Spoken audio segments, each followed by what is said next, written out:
wants to bump uglies. She wants to bump uglies. I'ma let her. She wants to bump uglies. Good evening, everyone. Welcome back once again to this year's Rants. And of course, I'm your host, your YouTube Messiah and often imitated, never duplicated superstar Tim Vicious. And we are going to be talking about with Extreme Rules this week, as well as the Fallout Raw on it. Now, Extreme Rules was in Newark, New Jersey. So, that said, overall feel on that week, on the pay-per-view itself, it was good. I dug it, you know. I give it a good 7.5. You know, obviously there could have been things that could have been a little more polished, could have been a little better, but I thought it was relatively good.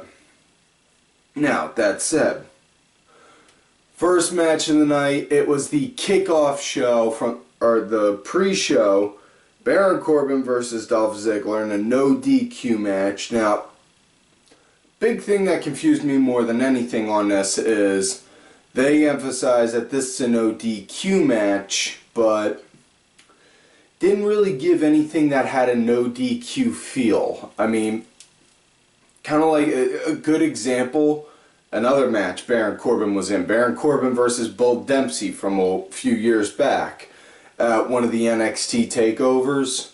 You know, those two, they had a match, but no DQ, but no DQ stuff going on.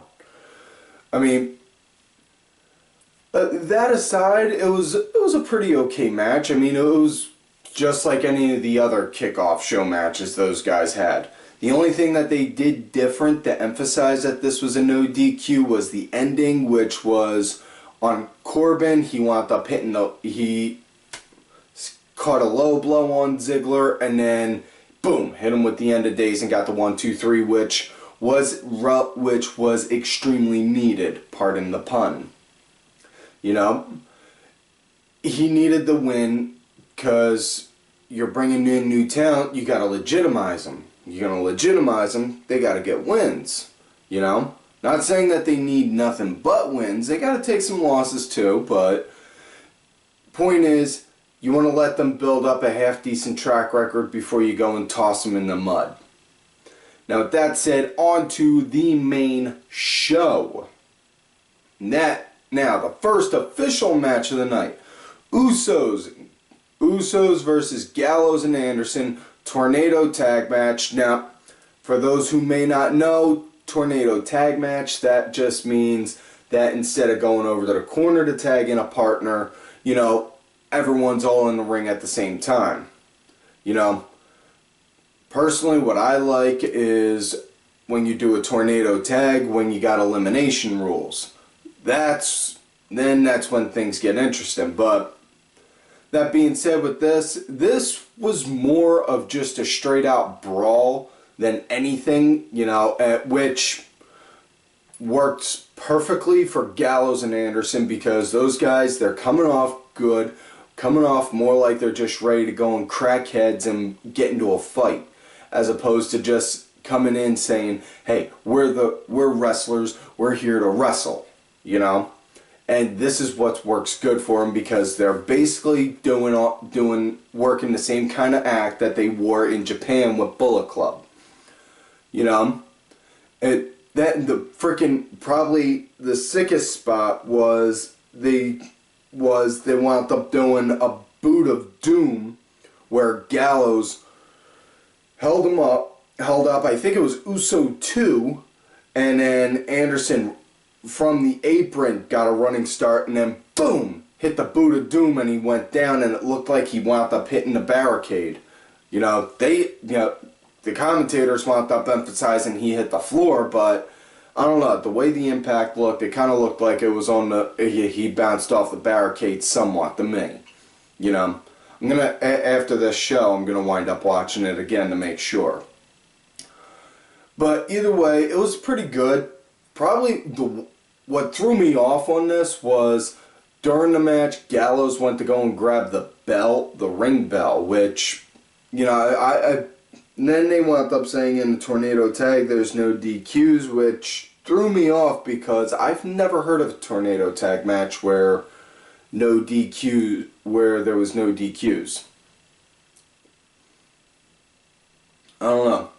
They might have just done that for that match, but either way, match wound up coming to an end when Gallows, like I said, he had the bell. He was getting ready to go and crack like Uso 1 in the head with it. He ducked, super kicked him. Gallows went down. Uso went up to go and do a splash. Went down, missed, and Gallows got out the way, missed, hit the bell, and then next thing you know, Gallows and Anderson got him lined up for Magic Killer, and then they got the 1, 2, 3. So they won. Next matchup, it was Rusev versus Kalisto for the US title. You know, and Rusev, he just went out there, just used sheer power over Kalisto. You know, he was just, and Kalisto, he was, I felt kind of sorry for him, man, because, man, he to get put on the ass end of an ass kicking like that, God, no, man. That and I was impressed with the fact that Rusev was targeting his back. You know, I was impressed on that fact because, you know, yeah, they stressed and emphasized that Kalisto hurt his back from Rusev during Raw, and that's why he wasn't on SmackDown. You know, but that aside, they wound up having him do that. You know, throwing slams on him, locking in like Bruno Sammartino, like bear hugs on him and all. He was doing good with that, and and I dug the hell out of that. Match wound up coming to an end when Kalisto, he wound up missing a spot where he was jumping off the top, landed on the apron. Ref wound up going over to him saying, "You alright, you alright." That match did not get thrown out. What it was, Rusev drug him in, stomped on his back, ref pulled him away. Went to go check on Kalisto, Rusev went back over, stomped on his back, ref pulled him away. After that, he just went over and just put in the accolade, and my God damn, the torque he put in on that. It was like he wound up bending him like that. He was bending him like that, to where like his freaking chest was almost pointing all the way straight up to the sky. And he was just pulled back like that, and like, yeah. One of the few times I'm relatively okay with a quick tap out instead of holding out for a few seconds. But point is, Rusev won. He wound up hitting the accolade, so Rusev's now the new US champ. Now, next matchup we got after that, we got the New Day versus the VaudeVillians for the tag titles. New Day came out, they cut their promo talking about on how, you know, how they wound up having Wood's time machine that Big E swears is a refrigerator box. You know, they got smashed and beat down into it, you know, but they say they're going to come out as the champs anyway at the end. And this, you know, this was good because instead of it being Kofi and Big E like you normally see, it was Woods and Big E. Which case I'm all for seeing, because Woods is good as a, you know, as the guy to stand in the corner, manager like, you know. But he is a great wrestler also, and I like seeing his work. That in the middle of the ring, he wound up just doing Hadouken! Just like that. I think it was Aiden English, but dude, the fact that he did that in the middle of the ring. Now, what they need to do now is to capitalize on Twitter with this whole New Day versus the Elite with Kenny Omega and the Bucks thing, you know, and bring this up full force now, especially with Woods throwing out Hadoukens in the middle of a match. You know, it was good. It was good, quick pace. You know, I liked it. It was good seeing Woods in there working. You know, and Big E, when he got the hot tag, oh man, he went to town. He was plowing people. He plowed through people left and right. You know, I was, you know, yeah, it's that, and the VaudeVillians, they looked like they had it set up for a win at one point when Big E started to slow down. He tagged Woods back in. Woods, he was on a roll, and then next thing you know, VaudeVillians got the upper hand, and then they set up for the Whirling Dervish, and they got it, and it was over in their corner. So, which, good tag team concept, you know. You keep them locked down, you keep them isolated in the corner. More to the point, your corner. But go for the cover, 1, 2, and a kick out of the Whirling Dervish. I think that's the first time one was ever done, and that was the only kick out of the finisher during this match, which was impressive also, you know. After that, they started to show some frustration. Match went on for another little bit, but the match wound up coming to an end when the ref was distracted. Kofi got up on the apron, kicked English right to the head, or not English, Gotch I mean, and then Woods, he just wound up capitalizing, went over and caught him with a shining wizard, got the 1, 2, 3, and then got the win. Blah.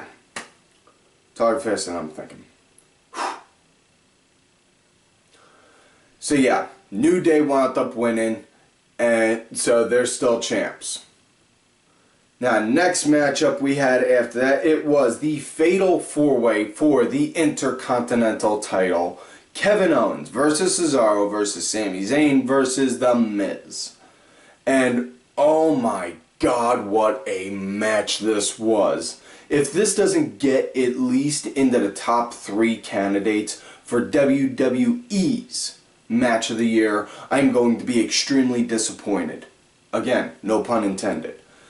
I'm going to be really disappointed on that fact because this was a great match. And I'm not knocking The Miz on this, but you know, even though everyone knows on how I go and throw out the trash talk on the ball bag all the time, but I'm sorry, but Miz, he really was the odd man out. He's good in the ring and he's impressed immensely, and he's picked up good heel credibility ever since he had his wife starting to come down to the ring with him. But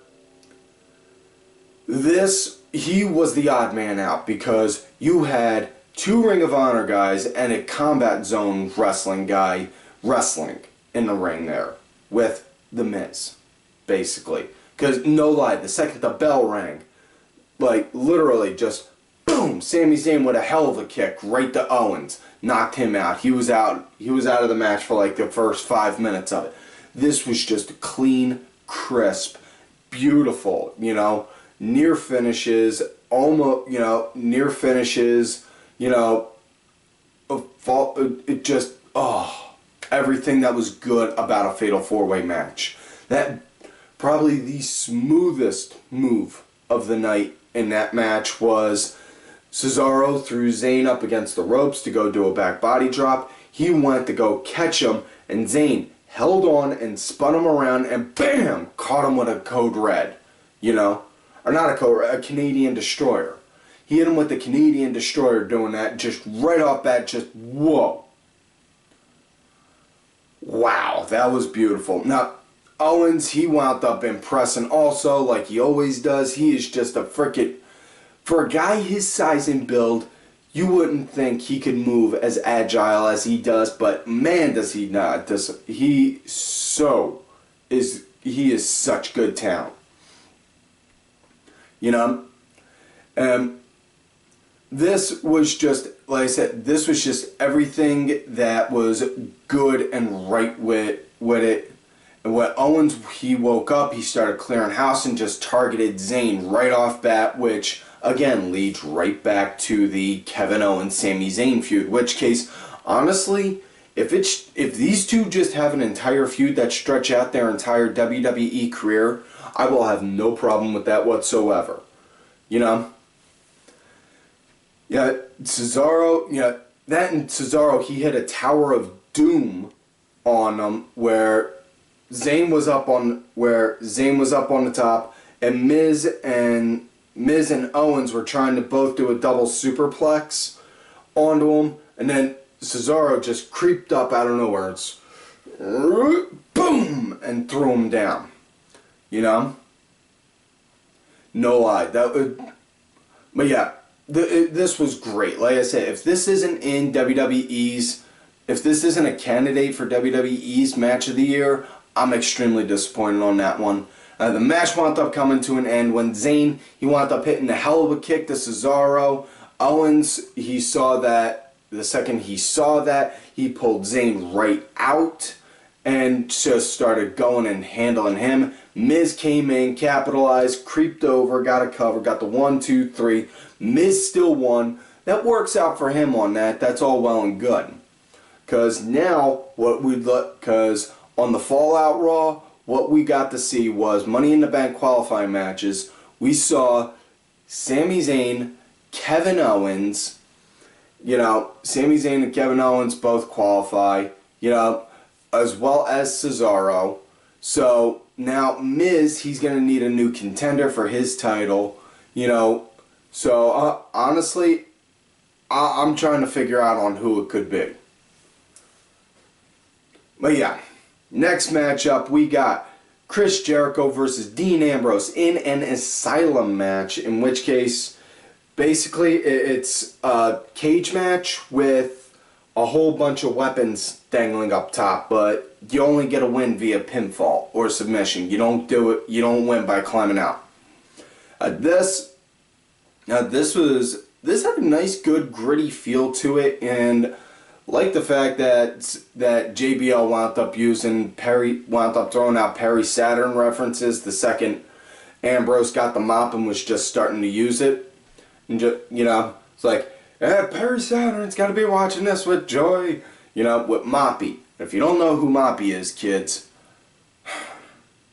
you're obviously not old enough to appreciate it. But yeah, that gotta say also, I was really impressed with the fact that Jericho, he was in good control at first. Normally, while he's been in a lot of different type of no DQ type matches, not really seen him as the type to actually emphasize on it. He did good with this though, and I did like that. And again, back to what I was saying before with it, the guys of the old help build up the guys of the new, and that's exactly what Chris Jericho is doing with Dean Ambrose. Absolutely love that. But as the match went on, notice though, they only used pretty much only each weapon one time. They used the mop, that was it. They got the kendo stick, that was the most used one because that got used a handful of times, cracked across Jericho and Ambrose's back, and Ambrose even used the kendo stick to stop Jericho from having the walls of Jericho in. He had it, crept over to the rope to go and grab the kendo stick, and then just like that, wham, wham. Just like that until he started to loosen up, and then rolled over more and just started cracking him with it until he let go. And then he just started doing it until the cane split, and then next thing you know, he got all the way to the tippy top of the cage. And then came down, boom. Bashed him with it. Now, they used the leather strap, they both whipped each other stupid. Jericho tried to wrap up Ambrose in the jacket. The only weapon that they didn't use, though, was the potted plant, which I'm pretty sure was Mitch's brother. But the big pop for this match came when Ambrose, he brought down the bucket, and then he got out, he pulled out the little black bag. You all know what's in the little black bag. He poured it out, next thumbtacks, and you just see that look Jericho has on his face, like. And then just starts trying to climb out and get out of there. And they basically, it was like he did everything possible to stay away from that corner. And I can't say I blame him. Them things hurt like hell when you get put into them. But, as it went on, though, the match, Jericho, he started to gain the upper hand. It looked like he was about to get the win. And just as he was about to go and hit a code breaker, Ambrose caught him, held on to him, and then dropped him. And I mean dropped him like a sack of bricks, boom, right onto the thumbtacks, and you could just see them all on him, all on Jericho, and you see little bits of blood pouring off, like, ah. Basically, picture like if somebody was trying to like peel, like skin you. He had that kind of a reaction, you know. Yeah, that's it. That and right at, yeah. But yeah, after he did that, next thing you know, Ambrose, boom, dirty deeds right onto the thumbtacks themselves. In which case, probably the funniest thing was right after that, Ambrose sold that he landed on the thumbtacks himself. But you could see, he just had one right there on his elbow. So Ambrose selling that one thumbtack beautifully. But he went over, got the cover, got the 1, 2, 3, and then after that, that was it. And next matchup after that, it was Natalya versus Charlotte in the submission match with Flair being barred from ringside. Yeah, now, these two girls, obviously, they got good chemistry in the ring together. They can work good, you know, the whole Flair versus Hart thing, you know, obviously. Yeah. But, I gotta say, this was nice because it was nice, good to see a nice set of offense from both, you know. And I was impressed at the fact that, you know, brought it up before. Charlotte, she always goes to the top to do that moonsault. Finally wound up executing it, you know. Now, it nice, you know, it was good, you know, the way that they were both targeting each other, trying to break each other down to go and get in a submission, you know. But on how match wound up coming to an end, though, Natty had the sharpshooter locked in, and as she's wrenching it in, yelling at her to tap, tap, tap, next thing you hear, woo, and hear Ric Flair's music, and next thing you know, Natty, she's looking over, and then you just see the Nature Boy robe and the hair, turn around, it's Dana Brooke. Which case, yeah, and then Natty lets go like, what? What? And then boom, after that, Charlotte capitalizes, locks in the figure 8, Natty taps. So yeah. So next night on Raw, though, they had Charlotte pretty much cut her own dad down to pieces, cut Rick down to pieces to where he was doing that crying ugly man tears thing again, in which case, nobody ever wants to see Ric Flair cry ugly man tears. No one. But, you know, she cut him down basically saying, my spotlight is better than yours ever was. Now get out of my ring. And as far as with Dana now palling up with Charlotte, I got no problem with that because, like I said before, you know, obviously she's still green. She's still green basically, but let her ride around with somebody who's got experience, she'll pick up and she'll learn. You know, no different than what anyone else would do. You know, just got to give her some time to grow. That's all. You know, as long as they don't go and put the strap on her before she's ready. You know, and I'm not talking like mental ready, I'm talking like skill set ready. You know? But that said, we are now at the main event of the night, AJ Styles versus Roman Reigns. And this had a nice good start to it, you know, it had a nice good start for feeling out, you know. Just like any other Extreme Rules match, you know, they always start out for a minute or two, you know, doing wrestling, and then once it starts to get outside, then that's when the hardcore and extreme stuff happens. And they had a brawl that circled, excuse me, they had a brawl that circled all around the audience, went all around, and then eventually back. And these guys, you know, I gotta say, I was relatively impressed with the fact on how AJ was letting Roman manhandle him. You know, he took a beating, and I mean a good solid beating. You know, Just like he let Jay Lethal take good control during their match at Final Battle. You know, Styles, he worked it just like, kind of like in that sense also. You know, that the fact of a good example with that, they're on the German table and Styles gets back body dropped onto the regular announce table. And you could see he gets serious air and then boom, lands right on his ass.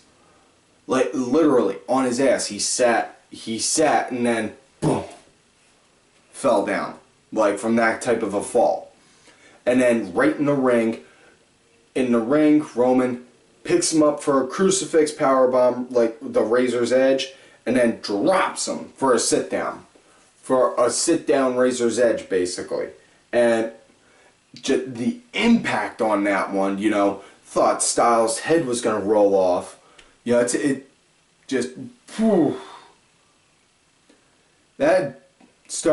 But notice Styles, he was targeting Roman's knee, which is a good thing, you know.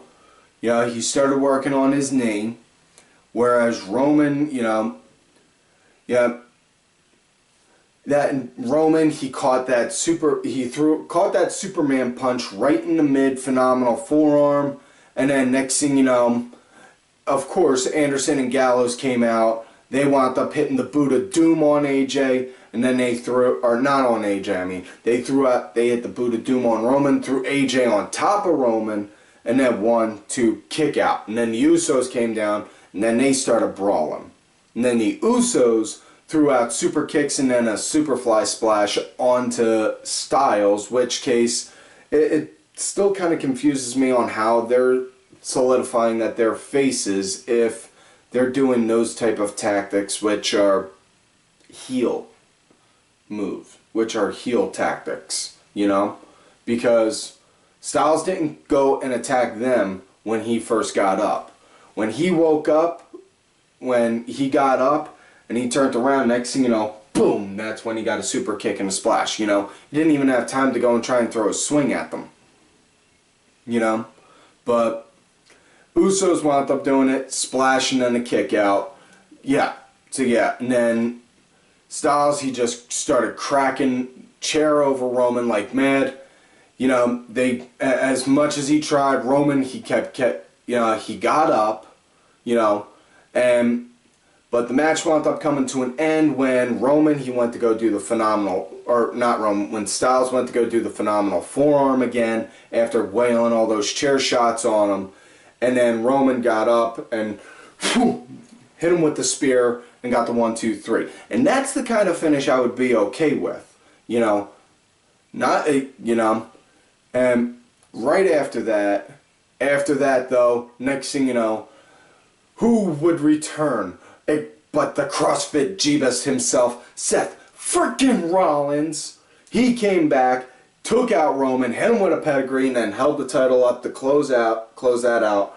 Opened up Raw, talking about on how he's back, you know, on how everyone was saying, you know, on how he got hurt. You know, on how he was mad because he lost the title that he never got pinned to be. He wants the title that he never lost. And that, you know, and the big thing that got me, because Seth came out, he was getting babyface cheers left and right. And then, you guys were cheering for me good last night. Of course, you know, you guys didn't cheer for me when I cracked that chair over Roman and broke up the Shield. Or when I cashed in my Money in the Bank and won the title. You know, and he was talking about all that and on how everyone was saying like he's the weakest champ. He was always hiding behind the authority, all that. And, you know, and saying my knee buckled because I was carrying the weight of this company. And I got all of these get well letters from fans and all. I didn't open a single one of them. In fact, you know what I did? I burned them. He went back to being heel, which, okay, I'm all good with. I'm good with that, you know. And then right after that, Roman came out, gave him a stare down, and then Shane came out saying, whoa, guys, we could talk like gentlemen, right? Seth, you are right. You should get a shot back at that title. So we're going to make a match, Money in the Bank. You guys for the title. Which case, okay. But they don't need to have Seth win.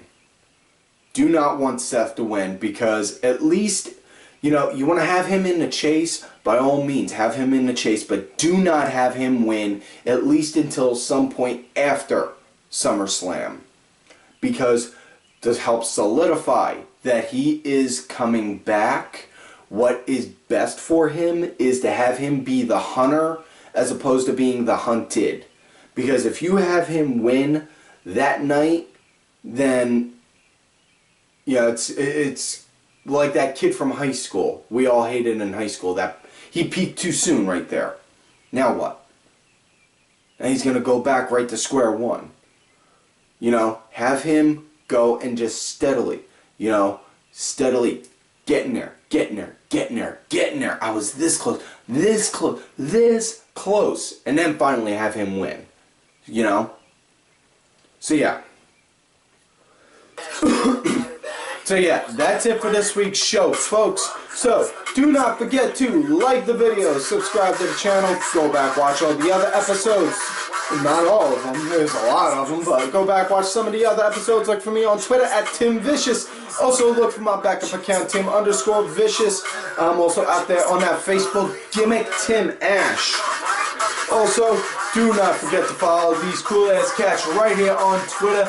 Vicky Earls, I'm Danny Sunday, Axel Mulligan, Sunday Segway, Sinfully Sabrina, WWE Grandpa, Aaron_Deborah, my executive producer, Oliver Ben, who provided the music for this week's show. It is out there on iTunes, Spotify, Xbox, and such. Also, my client, Bronx Bitch Forever. Folks, like I always tell you, you love me great, you hate me.